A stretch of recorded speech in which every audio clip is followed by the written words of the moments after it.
Welcome back to Digi voice over. நான் உங்கள் Digi. இப்போ நான் பார்த்துக்கிட்டு இருக்க சீரீஸ் பேர் வென் லைஃப் கிவ்ஸ் யூ டேஞ்சரின்னு ஒரு அழகான காதல் காவியம்னு சொல்லலாம். கடைசி எபிசோடு ஆல்ரெடி போட்டாச்சு. இது செகண்ட் எபிசோடு. ஓகே, வாங்க கதைக்குள்ளே போகலாம். போன எபிசோடில் அந்த மார்க்கெட்டில் இருந்து தான் ஸ்டார்ட் பண்ணுறாங்க. அதான் நம்ம ஹீரோவை பிடிக்கலன்னு சொல்லிட்டு அவன் எனக்கு தேவையில்லைன்னு சொல்லிட்டு ஓடுவல்ல. ஆனால் நம்ம ஹீரோ பாட்டியை தான் கன்வின்ஸ் பண்ணுறான். ரொம்ப அப்பாவே பேசுகிறான். ஆனால் அவங்க அம்மா சொல்கிறாங்க, அவள் தான் உன்னை பிடிக்கலன்னு சொல்கிறாள், நீ எதுக்கு அவள் பின்னாடி போய் தெரியுத, போய் உன்னோட வேலையை பாருன்னு சொல்கிறாங்க. நம்ம ஹீரோவும் கொஞ்சம் யோசிச்சு பார்க்குறான். அடுத்து வழக்கம் போல் நம்ம ஹீரோனுக்கு மீன் கொண்டு போகிறான். ஆக்சுவலி நம்ம ஹீரோ கடைசி வரையே நம்ம ஹீரோனுக்கு மீன் கொண்டு போவான். போன எபிசோடில் கூட நம்ம ஹீரோயின் சின்ன பொண்ணு இருக்கும்போது சொல்லியிருப்பாள்ல, எங்கள் அங்கிள் வீட்டில் ஒரு மீன் கூட தரமாட்டாங்கன்னு. அதை நம்ம பையன் கேட்டிருப்பான் போல். அதுலேருந்து அவளுக்கு டெய்லி மீன் கொண்டு போகிறான். அவள் பாடிக்கிட்டேருந்து அந்த தப்பிச்சு ஓடுனதுனால ஷூவை கூட போடல போல், வெறுங்காலோட ஓடி இருக்கா. நம்ம ஹீரோ தான் அவளுக்கு ஷூ எடுத்து போகிறான். அவள் மார்க்கெட் கடைசியில் போய் ஒழிஞ்சிக்கிட்டு இருக்கா. நம்ம ஹீரோவும் அவளுக்கு போய் ஷூவை மாட்டி விட்றான். அவள் ரொம்ப கோபமாக பேசுகிறா. நாங்கள் ஒன்றும் உங்களோட சலைச்சவங்க கிடையாது, நீங்கள் மீன் விற்கிறவங்க குடும்பம்னா நாங்கள் மீன் பிடிக்கிற குடும்பம், அவ்வளோதான் உங்களுக்கு எங்களுக்கு வித்தியாசம். ஆனால் அவங்க பாட்டி ரொம்ப ஓவராக பேசுகிறாங்க அப்படின்னு ஹீரோ கிட்டே சண்டை போடுறா. நம்ம பையன் அதெல்லாம் கண்டுக்காம அமைதியாக சுவ மாட்டி விட்றான். வீட்டுக்கு போயிட்டு இருக்கும்போது அவள் சொல்கிறா, அவன் கூடவே சுற்றுறதுனால நான் உன்னை ஒன்றும் கட்டிப்பேன் நினச்சிக்காத. நான் அந்த சிட்டியில் இருக்க ஒரு பணக்கார பையனை தான் கல்யாணம் பண்ணிப்பேன். கடைசி வரை அந்த தீவிலே இருக்க மாட்டேன். என்னுடைய அப்பா அம்மாவை இந்த கடலில் தான் இறந்தாங்க. இந்த கடலை பார்த்தாலே எனக்கு பிடிக்கல, அதனால் நான் அங்கே தான் போவேன். முக்கியமாக எனக்கு கவிதை சொல்ல தெரிஞ்ச பையனை தான் பிடிக்கும், உன்ன மாதிரிலாம் பிடிக்காதுன்னு நம்ம பையனை கடுப்பேற்ற மாதிரி பேசுகிறான். ஆனால் அவன் எதுவும் சொல்லாமல் அமைதியாகவே வர்றான். இப்போ வச்சு ஏதாவது பேசுகிறா, ஏன் இப்படி சில மாதிரி இருக்குன்னு கத்துறா. அவன் சொல்கிறான், சரி நீ போய் அந்த பணக்கார பையனையே கட்டிக்க, ஆனால் எதுக்கு ஏன் பாக்கெட்டில் கையை விட்டு வந்துட்டு இருக்க, போய் அந்த பணக்கார பையனோட பாக்கெட்டில் கையை வச்சுக்கன்னு சொல்கிறான். இவங்க இப்படி பேசிக்கிட்டு நடந்து போகிறத நம்ம ஹீரோவோட பாட்டி பார்த்து ரொம்ப கோவப்படுறாங்க. நான் அவளை சொல்லியும் என் பையனோட தான் அவள் சுற்றிக்கிட்டு இருக்கா, அவளை ஒரு வழி பண்ணுறேன்னு கத்துறாங்க. அதுக்கு நம்ம ஹீரோட அம்மா, விடுங்க சின்ன பசங்க, கொஞ்ச நாள் அவங்களே புரிஞ்சிருவாங்க, அவள் தான் பிடிக்கலன்னு சொல்லிட்டால, இவனும் கொஞ்ச நேரத்தில் புரிஞ்சு விட்டுருவான் அப்படின்னு சொல்லி கொஞ்சம் ஈஸியாக எடுத்துக்கிறாங்க. பாட்டி சொல்கிறாங்க, இவங்களை இப்போவே கண்டிச்சு வச்சாகணும், இல்லைன்னா யாருக்கும் தெரியாமல் ஒரு நாள் 2 பேரும் ஓடி போயிடுவாங்க, நம்ம குடும்ப மானமே போயிடும், நீங்களும் அப்படி தானே பண்ணீங்கன்னு பாட்டி சொல்கிறாங்க. ஆக்சுவலாக நம்ம ஹீரோவோட அப்பா அம்மாவும் லவ் மேரேஜ் தான் போல், அப்படியே சொல்லி பேசிக்கிட்டே இருக்காங்க. அங்கே நம்ம பசங்க 2 பேரும் பேசிக்கிட்டே வர்றாங்க. ஒரு அழகான பூந்தோட்டம் மாதிரி இருக்குது, அதை தாண்டி தான் போகிறாங்க. அப்போ ஹீரோயின் சொல்கிறா, நீ 10 வருஷமாக ஃப்ரீயாக மீன் கொண்டு வர்ற, இந்த பரிதாபம்லாம் எனக்கு வேணாம், எதுக்கு கொண்டு வர, என்னை பிச்சைக்காரி நினச்சிட்டியா அப்படின்னு சொல்லி விடாமல் பேசிக்கிட்டு இருக்கா. அவன் கத்துறியான், நான் ஒன்றும் பரிதாபப்பட்டு கொண்டு வரல அப்படின்னு சொல்கிறான். அதுக்கு அவன் சொல்கிறா, வேறு எதுக்கு கொண்டு வர, வாயை திறந்து பேசுன்னு சொல்கிறா. இவனும் கத்துறான், கொஞ்ச நேரம் சும்மா இருக்கையா, எப்போதும் பேசிக்கிட்டே இருக்க, நீ பேசுனா நான் சொல்ல வரதே மறந்துடுறேன், கொஞ்ச நேரம் சும்மா இருக்குன்னு சொன்னதும் அவள் சைலண்ட் ஆகிடுறா. அப்போது நம்ம ஹீரோனை சட்டுன்னு முத்தம் கொடுத்து, யாராவது பிச்சைக்காரங்களுக்கு முத்தம் கொடுப்பாங்களா, உன்னை எனக்கு ரொம்ப பிடிச்சிருக்கு, உன் கூட தான் வாழ ஆசைப்படுறேன்னு சொல்லிடுறான். அதுக்கு அவள், அப்படின்னா அதை சொல்லி தொலைச்சிக்கலாம்டா, ஏன்னா என் மூக்க உடச்சுன்னு கத்துறா. அப்புறம் அவளும், இதுக்காக தான் இவ்வளோ வருஷம் நானும் காத்திக்கிருந்தேன்னு சொல்லி மறுபடியும் அவளும் கிஸ் பண்ணிடுறா. அதுக்கப்புறம் வருஷம் 1993 கட்டுறாங்க. நம்ம ஹீரோனுக்கு 2 பசங்களே இருக்காங்க போல், பெரிய பசங்களாக இருக்காங்க. ஆக்சுவலி இதுதான் ப்ரெசண்ட்டு, இப்போ சின்ன பசங்களாக இருக்குது பாஸ்ட்டு. நம்ம ஹீரோ நினச்சி பார்க்குறா. டிவியில் அந்த பூந்தோட்டத்தை தான் காட்டுறாங்க. இப்போ அங்கே ஒரு மலர் கண்காட்சி மாதிரி நடத்துகிறாங்க போல். அந்த டிவியில் சொல்கிறாங்க, எனக்கு இந்த பூக்களை பார்க்கும்போது என்னுடைய முதல் காதெல்லாம் ஞாபகம் வருது அப்படின்னு அங்கே இருக்க ஒரு பீப்புள் சொல்கிறாங்க. நம்ம ஹீரோனுக்கு வேறு ஆள் கூட கல்யாணம் ஆயிடுச்சு போல். இப்போ அவங்க சிட்டியில் தான் இருக்காங்க, ஆனால் யாருக்கு கூடன்னு காட்ட மாட்டுறாங்க. அப்போ ஹீரோனோட பொண்ணு கேட்குறா, அம்மா உங்கள் முதல் காதல் யார், நம்ம அப்பாவா இல்லை அந்த தீவில் இருந்தீங்களே அங்கேயான்னு கேட்குறா. அதுக்கு ஹீரோயின் சொல்கிறா, அதுதான் என்னோட வாழ்க்கையில் சந்தோஷமான இருந்த நேரம், ஆனால் இப்போ அதை தொலைச்சிட்டு இப்படி இருக்கேன் அப்படின்னு சொல்லி ஃப்ளாஷ்பேக்கே நினச்சி பார்க்குறாங்க. அவங்க கிஸ் பண்ணிக்கிட்டாங்கல்ல, அந்த சந்தோஷத்துலேயே நம்ம ஹீரோயினை சந்தோஷமாக டான்ஸ் ஆடிக்கிட்டு பாட்டு பாடிக்கிட்டே வீட்டுக்கு வர்றா. வீட்டுக்கு வெளியே அவளுடைய தம்பி தங்கச்சி சாப்பிட்டுட்டு இருக்காங்க. இவள் பாட்டு பாடிக்கிட்டு வந்ததை அவள் தம்பி பார்த்துட்டு, என்ன இப்போ எப்படி ஆடிட்டு வரான்னு சொல்லி ஒரு மாதிரியாக பார்க்குறான். இவ போய் தங்கச்சி எங்கே காணான்னு கேட்டதும் அவன் அங்கே இருக்க பீரோவை பார்க்குறான். இவன் சந்தோஷமாக பாட்டு பாடிக்கிட்டே அதை போய் திறந்து பார்த்து உள்ள அதிர்ச்சியாகி போய் நிற்கிறான். பார்த்தா வெளியே அவள் தங்கச்சி அந்த பக்கம் இருந்து வர்றா. கையில் அவளுக்கு பிடிச்ச ஸ்வீட் இருக்குது. அதை சாப்பிட்டுக்கிட்டே வந்துக்கிட்டு இருக்கா. காலில் பார்த்தா யாரோ பெரியவங்க போடுற ஹீல்ஸ் செப்பல் இருக்குது. உள்ள நம்ம ஹீரோயின் கபோர்டு திறந்து பார்த்தா உள்ள அவளோட 2வது அப்பா வேற ஒரு பொண்ணு கூட ஒளிஞ்சிருக்காரு. இவரை பார்த்ததும் என்ன பண்ணுறது தெரியாமல் திருன்னு முழிக்கிறாரு. அன்றைக்கி நைட்டு அந்த புது பொண்ணு கத்திக்கிட்டு இருக்கா, என்னாலலாம் உன்னோட செத்து போன பொண்ணாட்டிங்களோட பிள்ளைங்களை வளர்க்க முடியாது, நான் தான் அந்த வீட்டை பார்த்துப்பேன், அடுத்த வருஷம் என்னோட குழந்தை அப்படின்னு சொல்லும் போதே இவர் வாயை மூடிடுறாரு. அடுத்த நாள் காலையில் ஹீரோயினோட அம்மாவோட ஃபோட்டோ அவங்களோட ட்ரெஸ்ஸெல்லாம் எடுத்து வெளியே போடுறாங்க. நம்ம ஹீரோயின் அதை பார்த்து கோத்தோட கத்துறா, என்னோட பொருளை எதுக்கு கை வைக்கிறீங்க, எங்கள் அனுமதி இல்லாமல் எங்கள் அம்மாவோட ஃபோட்டோவை எதுக்கு எடுக்கிறீங்கன்னு கத்துறா. அதுக்கு அவங்க, இனிமேல் இந்த வீட்டை நான் தான் பார்த்துக்க போகிறேன், செத்து போன அந்த பொம்பளையோட ஃபோட்டோ இங்கே இருக்கக்கூடாதுன்னு கத்துறாங்க. உன்னால் முடிஞ்சால் வீட்டில் இரு, இல்லைன்னா வெளியே எங்கேயாவது போயிரு அப்படின்னு சொல்கிறாங்க.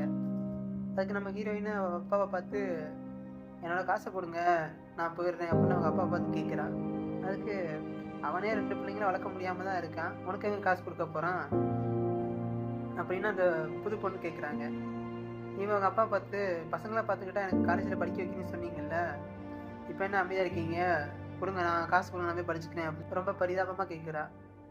அதுக்கு அந்த பொண்ணு, அவனே கையில் காசு இல்லாமல் விரும்பலாம் தான் இருக்கான், இது அடுத்த வருஷம் இன்னொரு குழந்தை வேறு வரப்போகுது, அதை பார்த்துக்க காசு இல்லை அப்படின்ற மாதிரி சொல்லிடுறாங்க. இப்போ தான் ஹீரோனுக்கு புரியுது பிள்ளைங்களை பார்த்துக்கிறதுக்காக நம்மளை ஏமாற்றிருக்காங்க அப்படின்ட்டு. அவளும் நேராக அவங்க முதல் அப்பா வீட்டுக்கு போகிறா. அங்கே அவரோட அங்கிள் சொல்கிறாரு, இவ்வளோ நாளாக அந்த குடும்பத்தை நீ சம்பாரிச்சு கொடுத்த, இப்போதுக்கு இங்கே வர்ற, உன்னால என்னால் படிக்க வைக்க முடியாது, என்னோட பையனை படிக்க வைக்கவே காசு இல்லை அப்படின்னு சொல்லிடுறாரு. இவ பாட்டிகிட்ட சொல்லி அழுதுகிட்டு இருக்கா. அடுத்த நாள் காலையில் அந்த அங்கிள் சொல்கிறாரு, நீ இப்போதைக்கு படிக்க வேணாம், பக்கத்தில் ஒரு ஃபேக்ட்ரி இருக்குது, அங்கே வேலைக்கு போ, ஒரு 2 வருஷம் அங்கே போய் வேலை பாரு, அங்கேயே உனக்கு சாப்பாடு தங்கலாம் இடம் கொடுத்துட்றாங்க, மாதம் மாதம் ஒரு பாதி சம்பளம் மட்டும் எங்களுக்கு அனுப்பிடு, இதை நீயே வச்சுக்க, நீ ஒரு 2 வருஷம் வேலை பார்த்துட்டு அதை வச்சு நீ படிச்சுக்க அந்த மாதிரி சொல்லிடுறாரு. நம்ம ஹீரோயின் ஒரு மாதிரி கண் கலங்கி பார்த்துக்கிட்டு இருக்கா.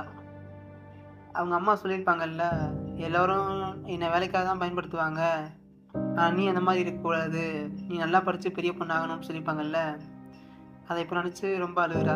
அன்றைக்கி நைட்டு நேராக நம்ம ஹீரோட்ட ஓடி போய், உங்கள் வீட்டில் என்னை ஏற்றுப்பாங்களா, என் 2வது அப்பா இன்னொரு கல்யாணம் பண்ணிக்கிட்டாரு, பாட்டி வீட்லேயும் படிக்க வைக்க மாட்டேன்னு சொல்லிட்டாங்க, என் மேலே பாசம் இருக்க ஒரே ஆள் நீ தான், உன்னால் என்னை படிக்க வைக்க முடியுமான்னு சொல்லி அழுகுறா. அதுக்கு நம்ம ஹீரோ திடீர்னு கத்துறான். இது ஒரு அமைதியான கூக்குரல், நீல நிற கடலை பார்த்து சொல்லிக்கிறதுன்னு கத்திக்கிட்டு இருக்கான். அதுக்கு நம்ம ஹீரோயின், என்னடா உளறிக்கிட்டு இருக்கன்னு கேட்குறா. ஆக்சுவலி அவள் சொல்லியிருப்பாள், எனக்கு பணக்கார பையனை தான் பிடிக்கும், முக்கியமாக கவிதை தெரிஞ்ச பையனை தான் பிடிக்கும்னு. அதுக்காக இவன் கவிதை சொல்கிறான் போல், அது கவிதைன்னு அவரே நம்ப மாட்டா. நம்ம பையன், என்னால் உனக்கு எல்லாமே செய்ய முடியுமான்னு தெரியல, ஆனால் நல்லா பார்த்துப்பேன்னு சொல்கிறா, ஒரு பேச்சுக்காச்சும் பண்ணுறேன்னு சொல்கிறான் பாருன்னு சொல்லி அழுதுகிட்டு இருக்கா. அன்றைக்கி நைட்டு யாருக்கும் தெரியாமல் ஃபுல்லாக மேக்கப் போட்டுக்கிட்டு இருக்கா. அடப்பாவீங்களா, வீட்டை விட்டு ஓடி போட போகிறாங்க போல். அவன் 2வது அப்பாவுடைய புதுசாக கல்யாணம் பண்ணிக்கிட்டாங்கல்ல, அந்த பொண்ணு கூட புது ட்ரெஸ் எல்லாம் எடுத்து போட்டுக்கிட்டு, அவளோட நகைகளை எடுத்து போட்டுக்கிட்டு ஹீல்ஸ் செப்பல் வச்சுருந்தால அதையும் எடுத்துக்கிட்டு ஓடிடுறா. அங்கே நம்ம ஹீரோவும் அவங்க வீட்டில் இருக்க கொஞ்சம் நகைகளை எடுத்து வந்துடுறான். 2 பேரும் மூட்டை முடிச்சோட அங்கே இருக்க கப்பலில் ஏறுறதுக்கு ஓடி போகிறாங்க. ஆக்சுவலி இதுதான் நம்ம ஃபஸ்ட் எபிசோடில் காமிச்சிருப்பாங்க, 2 பேரும் கையை பிடிச்சி ஓடுவாங்கல்ல, அது இதுதான் போல். அங்கே கப்பலில் போயிட்டு இருக்கும்போது அந்த கப்பலோட கேப்டன் கேட்குறாரு, யாரா நீங்கள், அவங்க அப்பா அம்மா எங்கன்னு கேட்குறாரு. அதுக்கு நம்ம ஹீரோ திருன்னு முடிக்கிறான். நம்ம ஹீரோயின் தான், நாங்கள் 2 புருஷன் முன்னாடி இப்போ தான் புதுசாக கல்யாணம் பண்ணியிருக்கோம், 2 பேர் மேஜராக இருக்கோம் அப்படின்னு கேட்குறாங்க. அதுக்கு அவர் சொல்கிறாரு, 2 பேரும் சின்ன பிள்ளைங்க மாதிரி இருக்கீங்க அப்படின்னு கேட்குறாரு. நாங்கள் மைனராக தான் எப்படி கல்யாணம் பண்ண முடியும் அப்படின்னு கோவத்தில் கத்திட்டு ஹீரோயின் வந்து நம்ம ஹீரோவை கூட்டிகிட்டு போயிடுறா. அடுத்து நேராக பக்கத்தில் இருக்க சிட்டிக்கு போயிடுறாங்க. அந்த சிட்டிக்கு போனதும் நேராக அடகு கடைக்கு தான் போகிறாங்க, ஏன்னா கையில் வேறு காசு எதுவுமே இல்லை. போய் நகைகளை அடகு வைக்க பார்க்குறாங்க. அங்கே இருக்க லேடிஸ் எல்லாம் பார்த்துட்டு, எங்கே திருடிட்டு வந்தீங்கன்னு கேட்குறாங்க. அதுக்கு அந்த பொண்ணு சொல்கிறா, நாங்கள் புதுசாக கல்யாணம் ஆனவங்க அப்படின்னு சொல்கிறா. அதுக்கு அந்த லேடி சொல்கிறாங்க, சரி ஓகே அப்போ ஐடி கார்டு காட்டுங்க அப்படின்றாங்க. நம்ம ஹீரோ, இல்லை நாங்கள் 2 பேரும் ஓடி வந்துட்டோம், அப்படின்னு சொன்னதும் அவங்க அந்த நகைகளை எடுத்துக்கல. ஆக்சுவலி அந்த நகையில் ஒரு தங்க தவளை இருக்கும். அது நல்லா நோட் பண்ணிக்கோங்க. அதை வச்சு தான் கதையே போகும். அன்றைக்கி நைட்டு ஒரு ஹோட்டலில் போய் ரூம் கேட்குறாங்க. கையில் தான் காசு இல்லைல்ல, ஒரு மோதிரத்தை எடுத்து கொடுக்குறாங்க. அந்த ஹோட்டலில் இருக்கவர் இதை பார்த்ததும் என்ன திருட்டு நகையான்னு கேட்குறாரு. இல்லைங்க, நாங்கள் ஊரை விட்டு ஓடி வந்துட்டோன்னு சொல்கிறாங்க. அதுக்கு அவர் ஓகே, அப்போ ஐடி கார்டு கொடுங்க அப்படின்னு சொல்கிறாரு. ஐடி கார்டு இல்லைன்னு சொன்னதும் ரூம் இல்லை, நீங்கள் கிளம்புங்க அப்படின்றாரு. அப்போது அங்கே வந்து அர்ஜுனோட ஒய்ஃப் இருக்காங்கல்ல, அவங்க வந்து சரிப்பா பரவாயில்ல, நீங்கள் வீட்டை விட்டு ஓடி வந்துட்டீங்களா, காசு நாளைக்கு கொடுத்துங்க, இந்தாங்க ரூம் சொல்லி கொடுத்துட்றாங்க. அதுக்கு இவங்க ஐடி கார்டு தேவையில்லை எனக்கு, இல்லை தேவையில்லை நீங்கள் போய் தங்கிக்கிங்க அப்படின்னு சொல்லி கொடுத்துட்றாங்க. அன்றைக்கி நைட்டு இவங்களே நம்ம ஹீரோயினுக்கு விதவிதமாக சாப்பாடு சரக்குலாம் கொடுக்குறாங்க. அதுக்கு நம்ம பசங்க சொல்கிறாங்க, இதெல்லாம் கையில் காசு இல்லை அப்படின்னு சொன்னதும், நீங்கள் புது காதல் ஜோடி, உங்களுக்காக நான் இதை பண்ணுறேன், இது ஃப்ரீ தான் அப்படின்னு சொல்லிடுறாங்க. ஃப்ரீன்னு தெரிஞ்சதும் நம்ம பசங்க உள்ளே நல்லா வெளுத்து வாங்கிடுறாங்க. உள்ளே நல்லா சரக்கு அடிச்சுட்டு ஒரு மாதிரி போதை ஆகிடுறாங்க. அடுத்த நாள் காலையில் நம்ம ஹீரோ ஏதோ பரபரப்பாக தேய்கிட்டு இருக்கான். ஹீரோயின் வந்து என்ன தெரிக்கிட்டு இருக்கேன்னு கேட்குறா. அதுக்கு நம்ம பையன் சொல்கிறான், நம்ம சூட்கேஸ் எதையும் காணோம் அப்படின்னு சொன்னதும் அவனும் ஷாக் ஆகிடுறா. ஸ்ட்ரைட்டாக கீழே போய் அந்த லாட்ஜ் ஓனர் இருந்தாருல, அவர்கிட்ட கேட்குறாங்க. அதுக்கு அந்த லாட்ஜுக்காரர் சொல்கிறாரு, அதெல்லாம் எங்களுக்கு தெரியாது, ஒழுங்காக காசு எடுத்து வைங்கன்னு கேட்குறாரு. ஓனரோட ஒய்ஃப் வந்து, நீங்கள் தான் எந்த பையன் கொண்டு வரலையே, சும்மா தான் வந்தீங்கன்னு சொல்கிறாங்க. அதுக்கு நம்ம பசங்க, இல்லை கொண்டு வந்தோம், இங்கே இல்லை, யாரோ திருடிட்டாங்க அப்படின்னு கத்துறா. அதுக்கு அந்த லேடி சொல்கிறாங்க, இங்கே கத்தாதீங்க, கத்துனா போலீஸில் பிடிச்சி கொடுத்துருவேன்னு சொல்கிறாங்க. அந்த லாட்ஜுக்காரர் சொல்கிறாரு, போலீஸ் வந்தால் உங்களை தீவுக்கே திருப்பி அனுப்பிடுவார் அப்படின்னு சொல்கிறாரு. இதை பார்த்தது நம்ம பையன் கொஞ்சம் சுதாரிச்சுக்கிறான். எங்கள் ஊர் எதுவுமே உங்களுக்கு சொல்லலையே, அப்புறம் எப்படி உங்களுக்கு தெரியும், எங்கள் பைக்கில் அந்த டிக்கெட் எடுத்துருக்கு, அதை எடுத்து பார்த்துருக்கீங்க நீங்கள், அப்போ எங்கள் பையன் நீங்கள் தான் எடுத்துருக்கீங்க அப்படின்னு சொல்லிடுறான். அதுக்கு அவர், இப்போலாம் பேசிக்கிட்டீங்க, போலீஸ் பிடிச்சி கொடுத்துருன்னு சொல்லி அவங்கள துரத்தி விட்டுறாங்க. வெளியே வந்ததும் நம்ம பசங்க புலம்பிட்டு உட்காந்துட்டு இருக்காங்க. நம்ம ஹீரோயின் சொல்கிறா, கையில் காசு இல்லை, எங்கே போவோம், கடைசியில் நம்ம நிலைமையும் அந்த 2 பசங்க மாதிரியே ஆயிடுச்சுல அப்படின்னு சொல்கிறா. அது பசங்க யாருன்னு கேட்டதும், இந்த மாதிரி ஒரு சூரியக்கார கதையில் 2 பசங்க ஒரு சூரியக்காரியிட மாட்டிக்கிடுவாங்களாம். அவள் அவங்கள கொண்டு சாப்பிட பார்ப்பான்னு சொன்னதும் நம்ம பையன் கேட்குறான், ஐயோ அப்போ அவங்களுக்கு என்னாச்சு அப்படின்னு கேட்குறான். அதுக்கு அவள் சொல்கிறா, கடைசியில் நம்ம பசங்க அவளை கீழே தள்ளி கொண்டுருவாங்கன்னு சொல்லி ஒரு மாதிரி பார்க்குறான். அன்றைக்கி நைட்டு இவங்ககிட்ட சொன்ன மாதிரியே இன்னொரு பொண்ணுக்கிட்ட லாட்ஜ் ஓனர் இருக்காங்கல்ல, அவங்களோட ஒய்ஃபை சொல்லி அந்த பொண்ணுக்கு சரக்கு ஊற்றி கொடுத்துட்டு இருக்கா. அந்த பொண்ணு நிறையா குடிச்சிக்கிட்டு இருக்கா. சொல்லிவிட்டு அவள் லைட் அமர்த்துலேருந்து உள்ளே போய் திருடலான்னு சொல்லிட்டு கீழே வந்து வெயிட் பண்ணுறாங்க. ஆனால் நம்ம பசங்க யாருக்கும் தெரியாமல் உள்ளே போய் அந்த பொண்ணுக்கிட்ட, நீ தும்முனா அவனோட பேக் எடுத்துக்குவாங்க, எங்களுக்கும் அப்படி தான் பண்ணாங்க, அதனால லைட் அமர்த்தாதன்னு சொல்லிடுறாங்க. அந்த பொண்ணும் அப்படியே பண்ணிடுறா. கீழே இவங்க லைட் அமர்த்தலைன்னு தெரிஞ்சதும் சரி நாளைக்கு பார்த்துக்கலாம்னு சொல்லி தூங்கிடுறாங்க. நம்ம பசங்க அவங்க தூங்கினதுக்கப்புறம் அவங்க ரூம்குள்ளே போய் இவங்களோட பேக்கை தெரிக்கிட்டு இருக்காங்க. எடுத்துகிட்டு வெளியே வரும்போது அந்த லாட்ஜில் இருக்க அந்த லேடியோட பொண்ணு இருக்கால, அவள் தலையில் நம்ம ஹீரோனோட அந்த ஹேர் கிளிப்பும் போட்டிருக்கா. அதை பார்த்ததும் நம்ம ஹீரோயினும் அதை எடுக்கணும், அதை வேணும்னு சொல்லி அதை போய் மெதுவாக எடுக்கிறா. ஆனால் அந்த குட்டி பொண்ணு முடிச்சுக்கிட்டு சத்தம் போடுறா. 2 பேரும் தலை தெரிச்சு ஓடுறாங்க. ஆனால் அந்த லாட்ஜ் லேடி நம்ம ஹீரோனை மட்டும் துரத்தி பிடிச்சிடுறா. ஹீரோ ஒரு பெட்டி எடுத்துகிட்டு ஓடிடுறான். ஏதோ கல்லாப்பட்டி மாதிரி இருக்குது, அதுக்குள்ள தான் காசு எல்லாம் இருக்கும் போல். ஆனால் நம்ம ஹீரோ மட்டும் மாட்டிக்கிறாள். திரும்ப வந்து பார்த்தாக்க ஹீரோயின்னு அந்த லேடி போட்டு கழுத்து நினைச்சிக்கிட்டு இருக்காங்க. அதை கொடுக்கலன்னா இவரை கொண்டுருவேன்னு சொல்லி மிரட்டுறாங்க. ஆனால் ஹீரோயினு, நீ தப்பிச்சு போ, நான் பார்த்துக்கிறேன்னு கத்துறா. அந்த லாட்ஜ் லேடியும் இவரை கொண்டுருவேன் அப்படின்னு ரொம்ப மிரட்டினதும் நம்ம பையன் அந்த சூரியக்கார கதையே நினச்சி பார்க்குறான். அந்த பெட்டியை கீழே போட்டு வேகமாக ஓடி வந்து ஒரு பெட்டியில் மிதிச்சு பறந்து வர்றான். எல்லோரும் ஆச்சரியமாக பார்க்குறாங்க. நம்ம ஹீரோனும் ஆச்சரியமாக பார்க்குறா. இதோட இந்த எபிசோட் முடியுது.